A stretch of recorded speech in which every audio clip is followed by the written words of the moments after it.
చూసావా దీని తెలివి? దీంతో నేను ఎగరైపోతాను. మీరే ఏదో ఒక సొల్యూషన్ చెప్పండి. నాకు తెలిసిన పర్మిషన్ ఉందిరా. ఏమంటే అది కొంచెం తిక్కదిరా.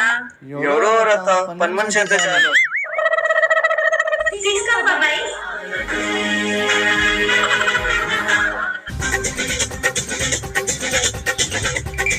ఎవరమ్మా మీరు? పియ్యం కావాలన్నారుగా, అందుకే వచ్చా. ఓ పని మనిషా? ఇంతకీ మీ పేరు? చక్క. అదేంటి కొత్తగా ఉంది? మేము పేదవాళ్ళం కదా గారు, మా బతుకుల్లో ఎట్లా ఇచ్చుండదు. కనీసం మా పేరు మీద ఉండాలిగా. సర్లే పని చూసుకో.